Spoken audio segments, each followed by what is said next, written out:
Israel और Hamas के बीच युद्ध विराम शर्तों के मुताबिक आगे बढ़ता नजर आ रहा है। हमास ने शनिवार को छोड़े जाने वाले 6 इजरायली बंधकों में से 2 को रिहा कर दिया।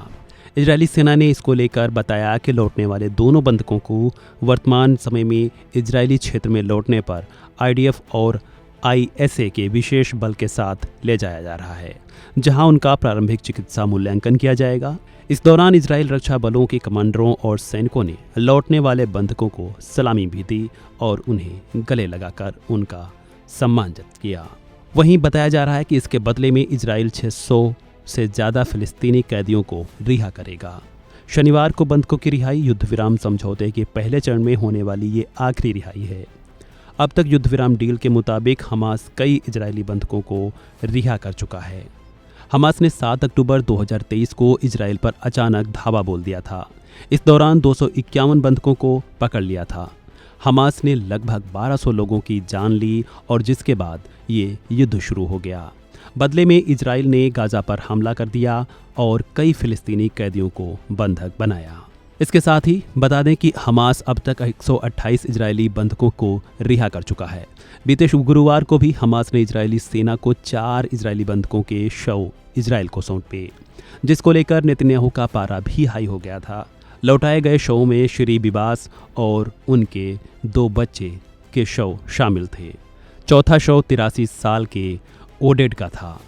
7 अक्टूबर 2023 को जब हमास ने इन्हें बंधक बनाया था, तब एरियल की उम्र 4 साल और कैफिर की उम्र मात्र 9 महीने थी। इन बच्चों के पिता यार्डेन बिबास को इस महीने की शुरुआत में ही रिहा किया गया था। यह युद्ध विराम 3 चरणों में पूरा हो रहा है। इसमें 42 दिन तक बंधकों की अदला बदली की जाएगी। पहले फेज की बात करें तो 19 जनवरी से 1 मार्च तक गाजा में पूरी तरह से युद्ध विराम रहेगा। हमास 33 इजरायली बंधकों को रिहा करेगा। इजराइल रोजाना अपने एक बंधक के बदले 33 फलस्तीनी बंदियों को रिहाई देगा। हर एक इजरायली महिला सैनिक के बदले 50 फिलिस्तीनी बंदियों की रिहाई होगी।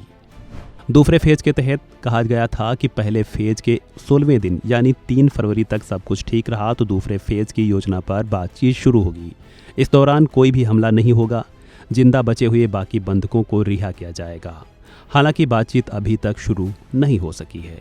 इजराइल 1000 फलस्तीनी कैदियों को रिहा करेगा। इनमें लगभग 190 कैदी 15 साल से ज़्यादा समय से सजा काट रहे हैं। आखिरी फेज तीसरे फेज की बात करें तो इस डील के आखिरी फेज में गाजा को दोबारा बसाया जाएगा। इसमें 3 में से 5 साल तक का समय भी लग सकता है।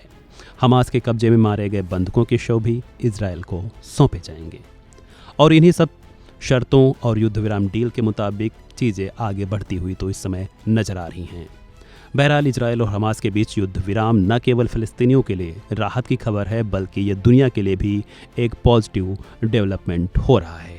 फिलहाल इस वीडियो में इतना ही। खबर से जुड़े अन्य अपडेट्स के लिए बने रहें वन इंडिया हिंदी के साथ।